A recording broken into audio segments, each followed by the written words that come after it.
My fiancée hid the engagement ring I bought for her. Then, her family began avoiding us. When a therapist explained it, my world came crashing down. When I went down on one knee at the beach where we had our first date, Lily sank to her knees and wept, screaming yes repeatedly. But then she saw the ring up close when I was putting it on her, and her expression fell.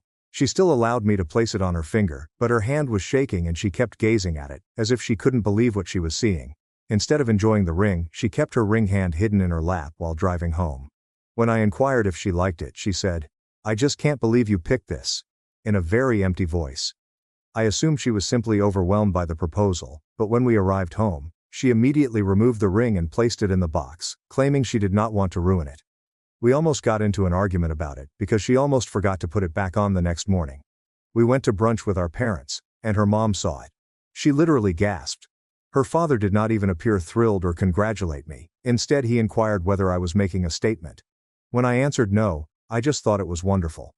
He shared a gaze with his wife as if they were speaking telepathically. Lily's mother drew her aside, whispering, "You don't have to go through with this." This made no sense because they had always adored me. Lily announced our engagement on social media, however she chopped off the photo of the ring due to poor lighting. When her friends wanted to see it in the comments, she kept making excuses about not having professional images shot yet. Her closest friend Sophia came over that night, and when Lily showed her the ring, she just remarked, "Oh my God, he actually did that," and departed without congratulating us. I asked for advice in 3 separate wedding sites about why everyone was acting strangely about the ring, and I gave thorough images from every angle. Every single post was deleted within minutes, and I was banned from 2 boards for clear anger baiting and abusing the community with inappropriate stuff. One moderator messaged me, suggesting that if the photographs were authentic, I should be ashamed of myself. At work, I said that I was engaged, and my coworker requested to view the ring photo on my phone. She glanced at it for about 3 seconds before returning my phone, as if it were infected, and stating, "That's certainly a choice." By lunchtime, everyone in the office was chattering, and my boss called me aside to remind me that although my personal life was my business, I needed to be conscious of work limits.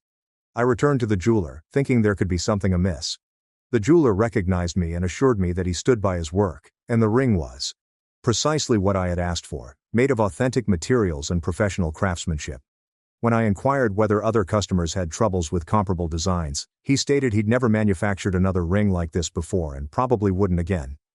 Lily began wearing the ring only when we were alone and storing it in a box whenever we went out. When I challenged her, she said she didn't want to lose it, but I knew she was lying. Her sister noticed it during family dinner and instantly said, "Please tell me that's not the real ring." When Lily nodded, her sister fled the table. I asked my mother what she thought. When I showed her the image, she became quiet before asking whether I had purchased it as a joke. When I responded no, she inquired whether I had any mental health difficulties and advised I visit someone. Lily's acquaintances began refusing our wedding planning sessions, and her cousin, who had agreed to be a bridesmaid, dropped out, citing schedule issues. When we went to look at locations, the wedding coordinator noticed the ring and asked whether we were sure we wanted to proceed with the booking. Lily began weeping in the car after that, stating she could no longer do this. I asked her to simply tell me what was wrong with the ring, but she insisted that if I couldn't see it for myself, that was the entire problem. I inspected it with a magnifying lens, seeking for hidden symbols or objectionable images, but it appeared quite normal to me. I even had it assessed by a separate jeweler, who claimed it was worth precisely what I bought and was not only unusual but also technically well made. After 2 months, Lily told me she needed to chat and returned my call. She said that she tried to be comfortable with it because she loved me, but she couldn't marry someone who thought the ring was appropriate. She said that her friends and relatives mounted an intervention, asking her what type of person would gift that ring, and that she could no longer defend me. When I inquired what was wrong with it one more time, she just shook her head and said, "The fact that you genuinely don't know makes this so much worse." She departed and banned my phone number, and when I attempted to sell the ring online, the ad was reported and deleted within hours. Even pawn shops refused to accept it, with one owner claiming he did not want that type of energy in his establishment. I kept the ring in my apartment and stared at it every day, trying to figure out what others saw that I didn't. It was a traditional oval-shaped diamond with tiny sapphires encircling the ring because blue was Lily's favorite color. I assumed it was simply a lovely average ring, but I had no idea how incorrect I was. That first night after Lily went, I spent hours at my desk with the ring under my lamp. I carefully twisted it, seeing the diamond reflect light from every angle. The oval stones gleamed beautifully, and the little blue sapphires surrounding the ring shone like tiny stars. I took a magnifying lens and inspected every detail, seeking for scratches, defects, and hidden symbols. Nothing appeared incorrect to me. I stayed up until 4 a.m., looking at the ring that had shattered my entire existence. My eyes stung from concentrating so hard, but I continued staring, hoping to see whatever dreadful thing everyone else saw. When the light came up, I had not slept at all. But I had an idea. Perhaps if I sketched the ring from memory, I'd discover something that my eyes missed when I looked at it directly. I grabbed some paper and a pencil and began sketching, painstakingly creating the oval form and adding the sapphires one at a time. My palm went across the page, duplicating every curve and angle that I'd learned after looking at it all night. The drawing took me an hour to complete, and when I held it up, it looked identical to the genuine ring. Just a conventional, beautiful engagement ring with nothing unusual about it. I was extremely late for work, so I folded the sketch and put it in my pocket. At work, I pretended to be working on spreadsheets while actually thinking about the ring. During lunch, I took out the sketch and placed it on my desk before heading to the restroom. When I returned, 3 of my coworkers were standing near my cubicle with strange expressions on their faces. They scattered as soon as they spotted me approaching, but I noted how they kept looking back at my desk. One of them genuinely shivered and turned away. I took the sketch and shoved it back into my pocket, my face flushing with humiliation. That evening, I knocked on Mrs. Ching's door, holding the ring box. She had lived next door for 8 years and always told me precisely what she felt about everything. I assumed she would be honest with me. She answered the door and smiled as she noticed the package in my hand. I opened it to show her the ring, and her entire expression transformed. She genuinely crossed herself and returned to her apartment. "Get that thing away from me," she murmured in a trembling voice. She shut the door before I could inquire what was wrong. Back in my flat, I opened my laptop and began looking for answers online. I put in everything I could think of regarding oval diamonds, sapphires, and symbolic connotations. Perhaps the combo had a negative connotation in a culture I was unfamiliar with.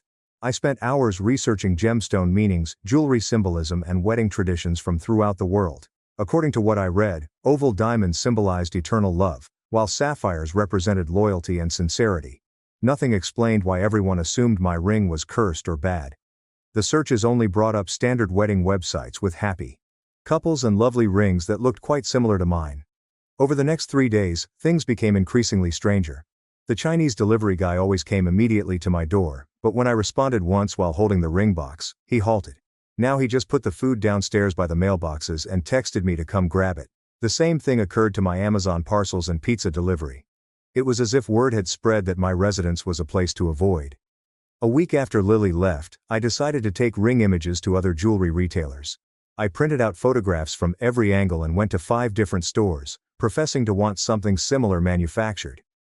The first jeweler glanced at the images for about 3 seconds before passing them back over the counter. "We can't help you," he said. The second place recommended that I investigate an entirely new design without explaining why.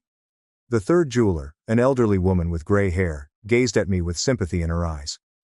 "The proportions are unfortunate," she remarked gently. When I inquired what she meant, she just shook her head. "Have you considered talking to someone about why you can't see it?" she was asking. She gave me a business card for a therapist before I left. The 4th and 5th businesses essentially kicked me out the moment they saw the images. I was beginning to believe that everyone else was insane, but not me. Perhaps I needed to have my eyes tested since something was clearly wrong with the way I was viewing this ring. I scheduled an appointment with an eye doctor for the next day, informing them that I was experiencing eyesight issues. The optometrist performed every test she could, evaluating my eyesight from every angle and distance. She dilated my pupils, shone lights into my eyes, and forced me to read charts until my head hurt. After an hour of exams, she sank back in her chair, puzzled. "Your vision is perfect," she remarked. "Why did you really come here?" I said, pulling out my phone to show her the ring photo. The clipboard slipped out of her grasp and clattered on the floor. Her face became white, and she sprang up so quickly that her chair slid backward against the wall. "You need to leave," she replied, without even pulling up her clipboard. She opened the door and waited there, waiting for me to go. As I passed by her, she murmured something about things that cannot be hidden. I heard her shut the door behind me as soon as I entered the hallway. I lingered in the corridor for a minute, trying to understand what had transpired before returning to my apartment. That night, I couldn't stop thinking about how everyone reacted. So I grabbed my phone and started photographing the ring from every possible angle. I placed it on the kitchen counter and photographed it from above, then from the side, and finally at a 45-degree angle. I positioned it beneath my desk lamp and photographed the diamond, ring, and sapphires up close. I even balanced it on its side to obtain a profile shot. Each shot seemed great to me, with simply a gorgeous engagement ring catching the light. I made an anonymous Reddit account and submitted the photographs in a jewelry thread, asking for honest feedback on the design. Within 12 minutes, the post was deleted, and my account was banned for breaking community guidelines. I tried again in a different forum with a fresh account, and the same thing happened. I posted to the general advice subreddit, and it was instantly reported. 3 separate moderators messaged me, stating I was ill for uploading that type of information. The next morning, as I was preparing coffee, my phone rang. It was my building manager. He stated numerous tenants had complained about me approaching them in the corridor yesterday and attempting to show them something indecent. I said that I was only inquiring about a ring, but he stopped me off and threatened that if there were any more complaints, he would have to initiate eviction procedures. After he hung up, I remembered I had displayed the ring to around 4 or 5 neighbors in the previous week, and they must have all reported me. I spent the remainder of the morning looking for psychologists that specialize in perception issues. I discovered one who had produced articles on visual processing challenges and contacted her office. The receptionist stated there was an opening that afternoon due to a cancellation, so I took it. The office was in a medical building downtown, and as I stepped in, the psychologist greeted me and inquired what brought me there. I took out my phone and showed her the ring images, saying that everyone else noticed something worrisome, but I didn't. She stared at the photographs for about 5 seconds before placing my phone on her desk, face down. She asked me to explain what I observed when looking at the ring. I informed her about the oval diamond, how it reflected light, how the sapphires were evenly distributed around the ring, and the traditional 4-prong setting that contained the primary stone. She took notes the whole time I talked, her pen running quickly across the paper. Her expression became more anxious as I detailed each detail. She inquired why I picked this particular pattern, and I told that I wanted something classic and elegant in Lily's favorite color. She jotted that down as well, and then asked if we could go more into my past. Over the following 3 sessions, we looked over my whole life, seeking for anything that may explain my perception issue. She inquired about my connection with my parents, any traumatic occurrences, my educational background, and past relationships. We discussed how I met Lily, how our relationship worked, and what marriage meant to me. She continued asking about my intentions with the ring design, if I was attempting to convey a message or make a statement. I kept telling her I just wanted something lovely, but she'd jot it down and ask again in a new way. She inquired about my grasp of symbols and forms, if I had studied art or design, and whether I was interested in any cult or religious iconography. After our 3rd session, she stated she needed to discuss with colleagues and would call me to set up our next appointment. While I waited for her response, I remembered a college acquaintance who later became an art professor. I located him on social media and messaged him, requesting his professional opinion on anything. He answered fast, but when I indicated that the ring was causing complications, he insisted we could only meet in public. We decided on a coffee shop near the campus the next afternoon. I arrived early and had the images ready on my phone. He arrived on time, but sat across from me with his coat still on, as if he needed to go fast. I slipped my phone across the table, pulling up the photographs. He looked at them for about 2 seconds before passing the phone back to me. He said that the composition resulted in a highly unpleasant visual story, but when I pressed him to elaborate, he simply shook his head. He stood up and walked away, telling me that certain things were better left unsaid. I grabbed his arm and asked him to help me comprehend, but he backed away, saying he couldn't be engaged in this. That night, I began having nightmares about the ring. In my nightmares, everyone around me could see something hovering above it, like a shadow or a form that was visible to them but invisible to me. I'd wake up and instantly gaze at the ring, hoping to see whatever was in the dream, but it appeared the same as before. The dreams became more vivid each night, with the shadow becoming deeper and more definite, but I couldn't figure out what it was. After a week of having similar nightmares, I decided to hire a private investigator to investigate into the jeweler who manufactured the ring. I located a PI via an internet directory and met him at his office. I said that I wanted to know if the jeweler had purposefully ruined my ring. The PI took the case and stated that he would have preliminary results within a few days. When he phoned me back, he claimed the jeweler had no criminal record, no complaints filed against him, and nothing strange about his past. But he said something fascinating. The jeweler retired soon after creating my ring and relocated out of state. The PI had the jeweler's new address, so I decided I needed to speak with him in person. I drove 6 hours to find him in a little home in a retirement community. When he answered the door, he recognized me instantly, and his face paled. I urged him to explain what he had done with the ring. He welcomed me in, and we sat in his living room, where he said he had simply followed my exact instructions. He took out a folder from a desk drawer and showed me his original notes from our session, as well as the sketches he had created based on my description. He said that when he saw the finished outcome, he should have said anything, but I appeared so pleased with it that he let me take it. I glanced carefully at the sketches he had spread out on the coffee table, and my stomach fell because they didn't seem like what I was holding in my hand. The design showed a basic oval with little stones around the band that appeared clean and regular. But when I held the actual ring next to the illustrations, something seemed odd. Even though I couldn't name anything, the jeweler kept pointing to certain locations on the paper, then at the ring, drawing lines with his finger as if he was demonstrating something clear, but my eyes couldn't focus on whatever he was attempting to highlight. He took out more paperwork from the folder, including receipts, work orders, and pictures he had taken during the procedure.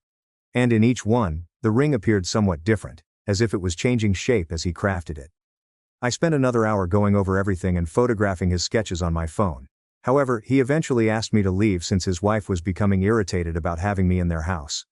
The journey back took 6 hours, and I couldn't quit thinking about those designs, pulling over twice to compare the photographs on my phone to the genuine ring resting in its box on my passenger seat. 3 days later, I found myself standing outside a Catholic church downtown, despite the fact that I hadn't attended to church since I was a child. When I knocked, the priest was in his office doing papers. He smiled and let me in until I took out the ring box. When I opened it, his entire body stiffened, and he shoved his chair away from his desk, as if I had showed him something hazardous. He informed me it wasn't a spiritual issue, and that I get professional therapy for whatever caused me to make this. Then he asked me to leave his office immediately. That night I visited an internet community for persons with perceptual issues, hoping that I'd finally met someone who understood. I typed out my entire tale, included images from every angle, and shared it on their help area. Within 10 minutes, my post was deleted, and I received a message from the moderator informing me that I had been banned for trolling vulnerable people with obscene content, and that if I attempted to create another account, they would report me to the site administrators. My phone rang the next morning, and it was my mother, who said my sister was coming up from Colorado because she had told her I was having a crisis. I attempted to reassure my mother I was all right, but she stated my sister had already purchased the ticket and would be there that afternoon. When I picked up my sister from the airport, she hugged me tightly and studied my face for indications of illness, drugs, or whatever. We returned to my flat, where I made coffee while she sat on my couch, and as I pulled out the ring box, her entire mood transformed. She opened it, stared for about a second, and then began weeping and wondering what had happened to me to make me believe this was all right. She continued repeating she didn't understand how her brother could create something like this, as if I had become an entirely new person. She remained for 3 days and continued urging we go to our childhood house, assuming that something from our past would explain why I couldn't see what everyone else did. Our parents still lived in the same house 2 hours away, so we traveled there on Saturday morning and spent the entire day poring through photo albums and old home films. My sister continued asking whether I remembered any specific events, professors, or acquaintances that may help explain this blind hole, but nothing popped out as remarkable. We sifted through my previous paintings, school projects, and art class assignments, looking for any pattern or symbol that matched the ring, but found nothing. My mother prepared dinner and we sat around the table as we were children. However, my sister had a troubled expression on her face the entire time. She flew home the next day after making me swear to visit a doctor, not just a therapist, but a real doctor who could see whether there was anything medically wrong with my brain. I scheduled an appointment with a neurologist the next week, informing the receptionist that I needed to be checked for potential visual processing difficulties. The neurologist, a lady in her 50s, listened to my entire narrative without interrupting, made notes, and then requested a full range of brain scans, including an MRI and CT scan. I spent the whole day at the hospital being tested, lying on machines while they scanned my brain from every angle, looking for tumors, lesions, or anything else that may alter how I view things. The findings came back perfectly normal. There were no anomalies, tumors, or other explanations for why I couldn't see what everyone else saw in the ring. The neurologist appeared perplexed, and recommended me to a specialist who researched unusual cognitive problems, claiming that this was outside of her area of expertise. The specialist worked at a research hospital and had written articles about visual agnosia and other perceptual abnormalities.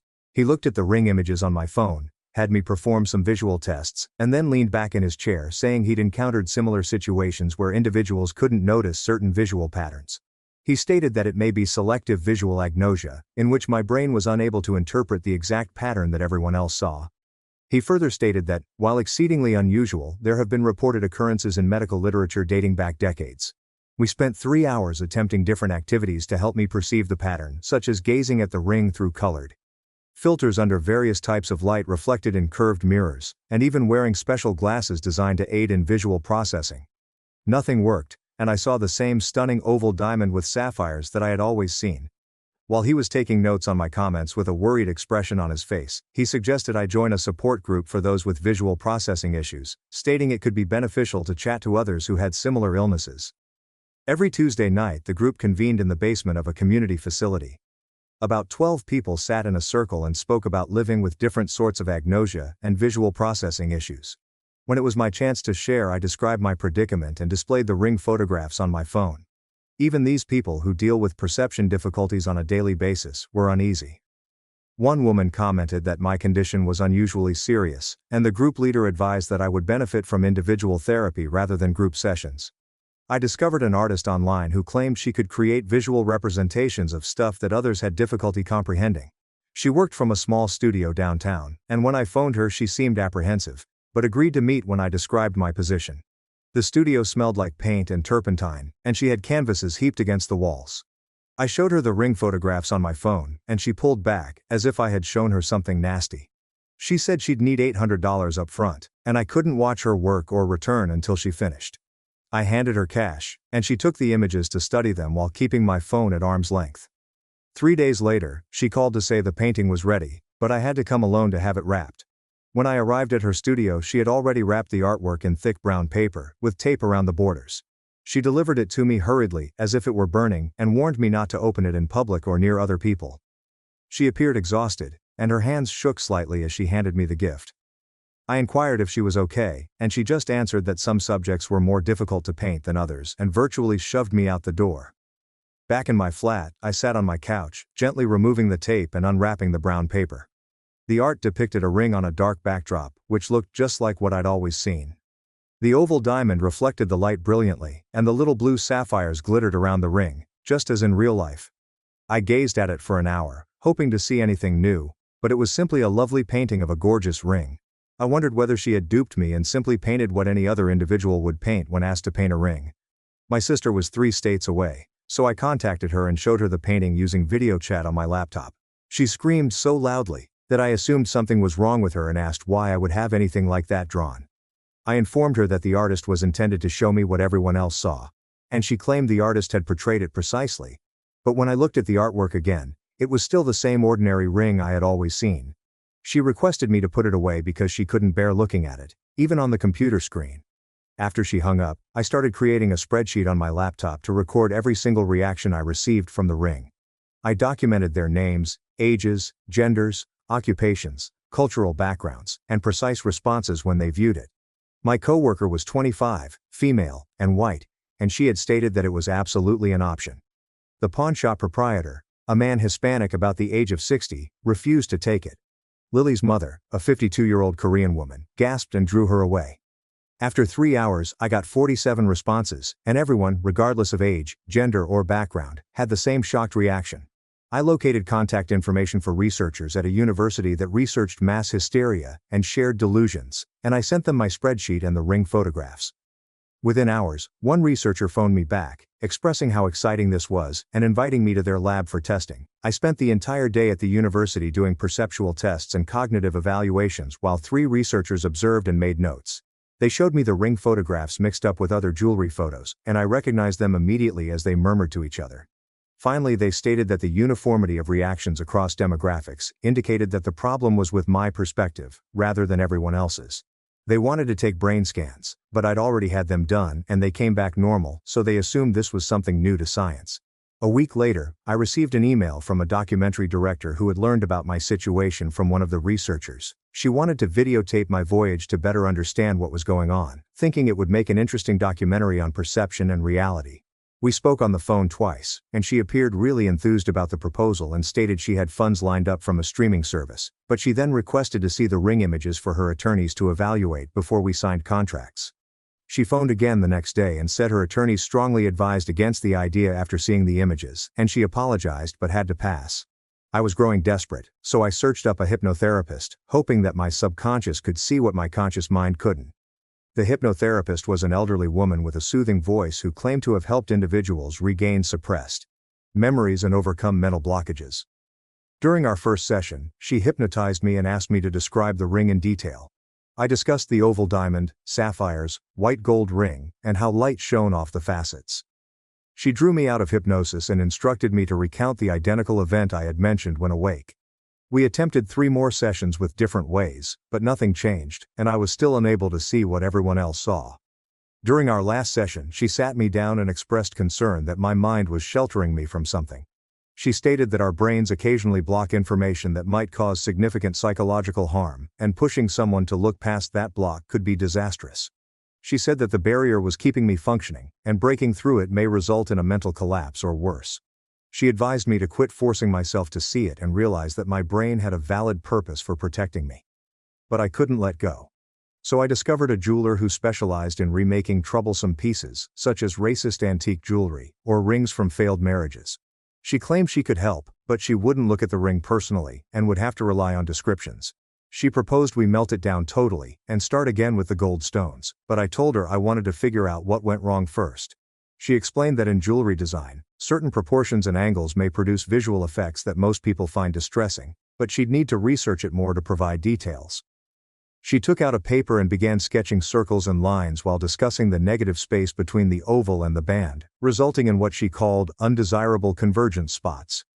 Her pencil glided over the paper, creating unusual angles and dimensions. But when I glanced at her drawing, it just appeared like a regular ring doodle to me. She kept using terms like asymmetrical tension and visual dissonance, but I couldn't see anything she was saying.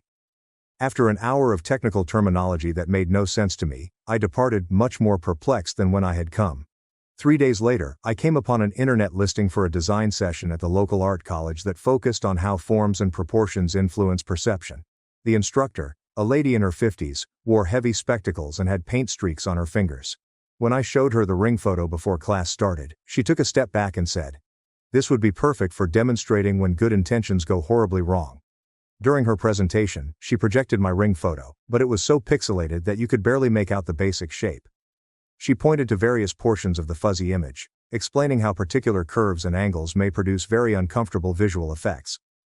The other students in the session continued to nod and take notes while I peered at the pixelated blob, attempting to figure out what they were seeing. We practiced tracing shapes with our fingertips on paper without looking.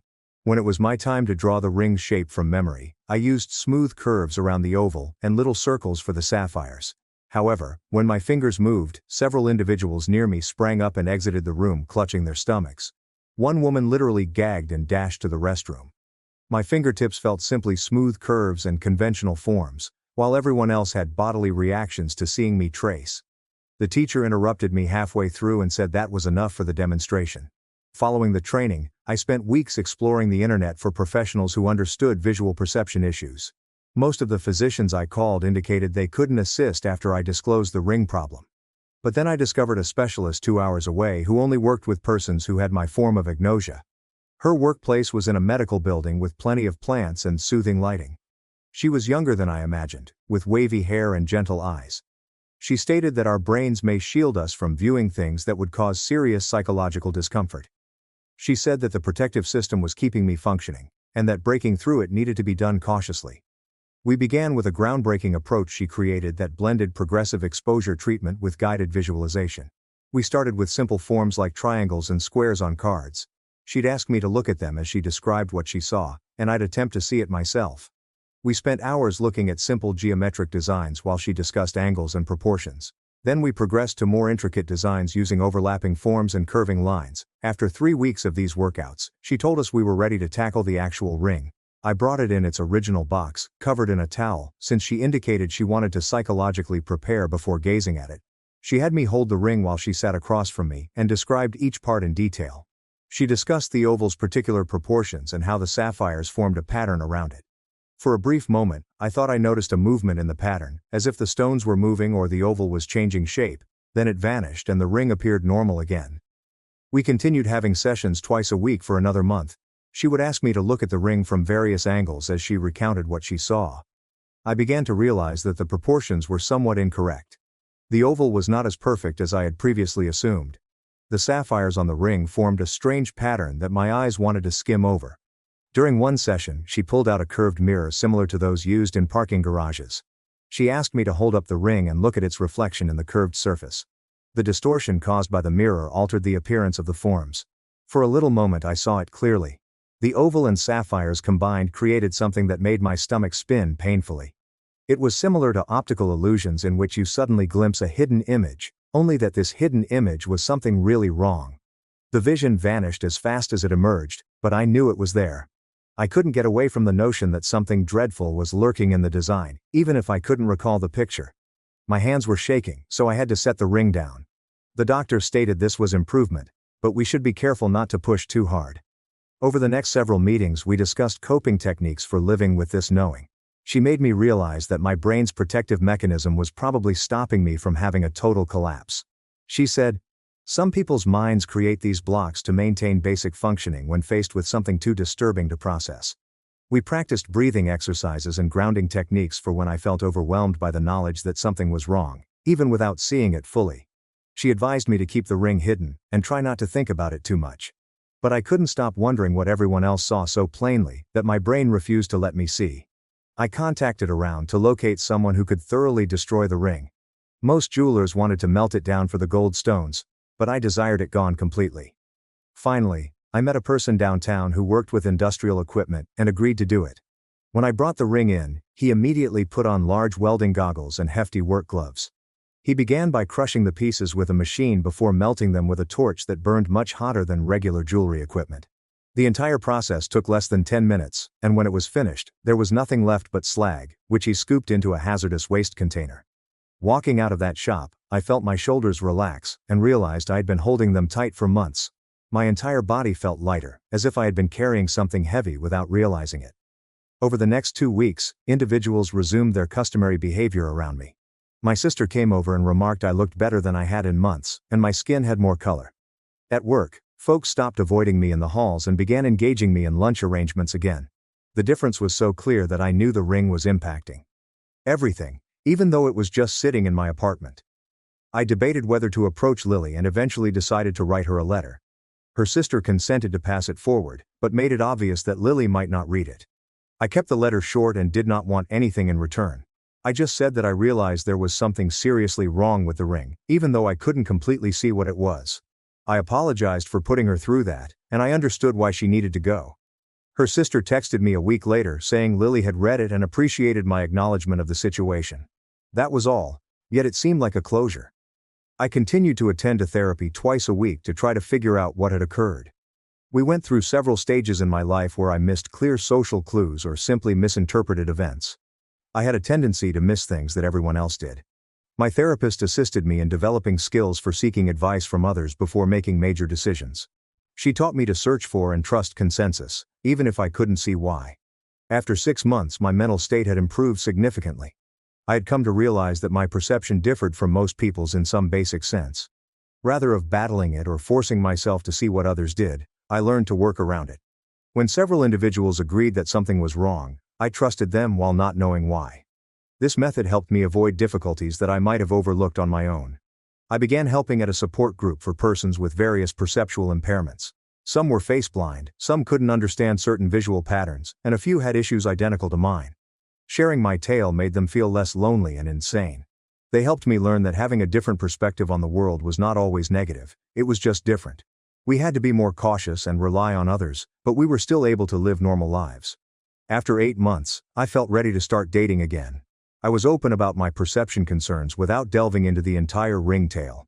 Most folks were understanding, and some were even interested in how I saw the world differently. When I started seeing someone on a regular basis, I made it a point to let her choose any jewelry or presents with visual design elements. She praised my candor and stated it demonstrated maturity because I acknowledged my shortcomings.